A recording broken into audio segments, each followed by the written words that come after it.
ఇప్పుడు సత్యవర్ధన్ ఇచ్చినటువంటి statement first స్టేట్మెంట్కి విలువ ఉంటుంది, రెండో స్టేట్మెంట్కి విలువ ఉండదు. రేపు 4 సంవత్సరాలు పోయినాక మళ్ళీ అతనే వచ్చి నన్ను చంద్రబాబు నాయుడు, లోకేష్, ఈ నలుగురు పోలీస్ ఆఫీసర్లు పిలిచి బెదిరించి మళ్ళీ నాతో స్టేట్మెంట్ ఇప్పించారంటే సేమ్ కేసు కట్టి మళ్ళీ 5గురు లోపల వేసేయచ్చా? కాబట్టి మొదటి స్టేట్మెంట్కి వాల్యూ ఉంటుంది, రెండో స్టేట్మెంట్కి వాల్యూ ఉండదు. వంశీని కలిశారు అంటారు. నాకు సంబంధం లేదు ఈ కేసుతో, నేను పెట్టలేదని చెప్పి అతను జడ్జి గారికి స్టేట్మెంట్ ఇచ్చినాక వెళ్ళి వంశీని కలవడం జరిగింది. కానీ వంశీని కలిసి వచ్చినాక ఇక్కడికి వచ్చి చెప్పలా. అతన్ని కిడ్నాప్ చేశారు, పట్టుకొచ్చారు, అతని దగ్గర స్టేట్మెంట్ తీసుకురాకుండానే 13వ తారీఖు పొద్దున్నే వంశీని అరెస్ట్ చేశారు. 13 సాయంత్రం వెళ్ళి వైజాగ్ నుంచి అతను పట్టుకొచ్చారు.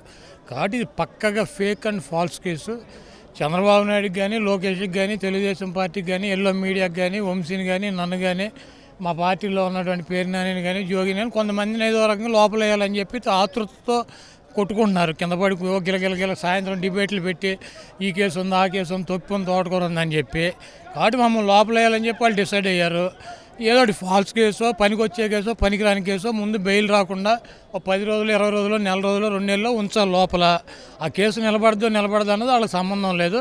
కాబట్టి ఇవన్నీ వల్లభనేని వంశీని అరెస్ట్ చేస్తాం, నెక్స్ట్ కొడాలి నాని, పేరునాని అరెస్ట్ చేయబోతున్నాం అని చెప్పి టీడీపీ నాయకులు ప్రెస్ మీట్లు పెట్టి మరి చెప్తున్నారు. ఇప్పుడు వల్లభనేని వంశీని అరెస్ట్ చేశారు. ఏమైంది?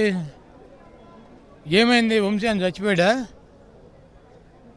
కాదు, ఏమైంది? ఇంతమంది పార్టీ అంతా వంశీకి అండగా ఇక్కడికి వచ్చింది కదా, జగన్మోహన్ రెడ్డి గారు వచ్చాడు కదా, వంశీకి ఇంకా వాల్యూ పెరిగింది కదా, మేమందరం ఉన్నామని చెబుతున్నాం కదా, నీకు ఈ రకమైనటువంటి గతి పట్టించిన ఎవరిని వదలని చెప్పి జగన్మోహన్ రెడ్డి గారు ఇప్పుడే చెప్పాడు కదా.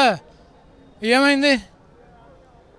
రేపు నన్ను అరెస్ట్ చేసినా, ఇంకోళ్ళని అరెస్ట్ చేసినా దొంగ కేసులు పెట్టి అరెస్ట్ చేస్తే జగన్మోహన్ రెడ్డి గారు ఉంటాడు, మా పార్టీ ఉంటుంది, మా పార్టీ అధికారంలోకి వస్తుంది.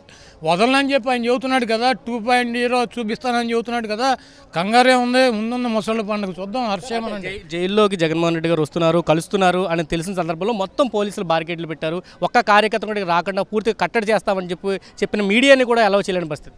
ఇప్పుడు ఇట్లా పెట్టే సూర్యుడు నేను ఆపేయగలనా?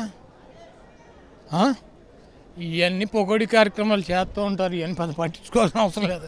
జగన్మోహన్ రెడ్డి గారు వచ్చాడా, వెళ్ళాడా, కలిసాడా, మాట్లాడా, మీడియాకు వివరించాడా జరిగింది.